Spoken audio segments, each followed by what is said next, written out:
Bon, ben, alors moi, on m'a demandé de faire le passage entre l'introduction décapante de Fabrice et la suite. Voilà. Alors, je suis Juliette Rapina, je suis membre de l'APIA et membre du comité de pilotage pour l'organisation de cette journée. Donc, tout d'abord, merci. Parce que je pense que cette introduction, en effet, elle est super décapante. C'est vrai qu'il y a beaucoup de choses qu'on sait, mais c'est bien de les réentendre. Et c'est vrai que tout ça, ça peut être assez anxiogène. Mais en même temps, on est tous là pour se conscientiser ou pour se reconscientiser si on l'était déjà un petit peu. Voilà.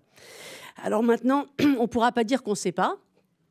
On sait à quoi s'attendre, on sait que la montagne pardon, est haute à gravir, mais on sait qu'il n'y a plus beaucoup de temps à perdre, mais on sait qu'il y a aussi des solutions.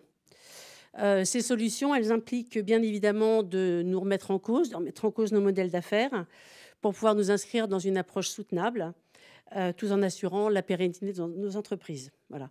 Nous, à PIA, comme vous avez pu le constater, on n'a pas peur de s'engager. C'est pour ça qu'on a choisi ce thème.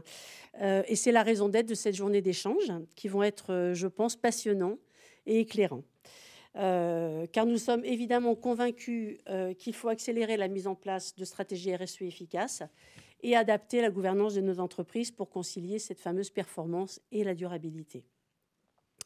Ce changement de cap, il ne pourra pas se faire sans un engagement fort des chefs d'entreprise. Donc, on espère que vous êtes nombreux ici, de leurs parties prenantes et de leurs conseils, qui doivent être non seulement formés, mais aussi investis de ces sujets dans le rôle qu'ils jouent auprès des dirigeants.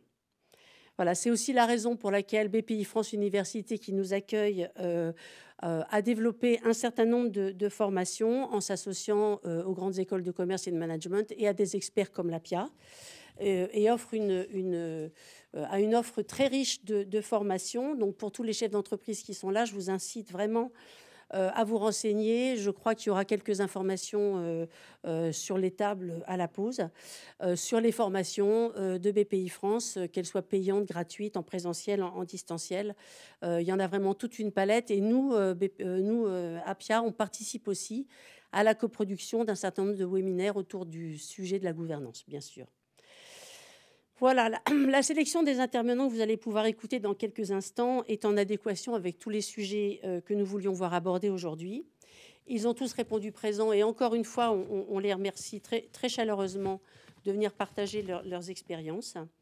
Ils sont tous inspirants et ils ont, pour un certain nombre d'entre eux, déjà engagé leur transformation ou engagé des modèles d'affaires qui vont dans le sens de cette transformation. On entendra aussi des témoignages d'administrateurs indépendants qui seront présents sur chacune de ces tables rondes pour vous parler aussi de leur rôle dans les instances de gouvernance. Voilà, cette journée, elle a été construite pour vous. On espère que vous y trouverez inspiration et confiance pour mettre en place les changements stratégiques indispensables pour que vos entreprises responsables contribuent activement demain et avec l'aide d'une gouvernance structurée et bien formée à la réduction de leur impact environnemental et tout en générant un impact humain positif. C'est donc le moment d'ouvrir grand vos oreilles afin de repartir ce soir avec des nouvelles idées, l'envie de bouger et des contacts professionnels pour vous y aider. Voilà. Je vous souhaite une très bonne journée. Merci beaucoup, Juliette.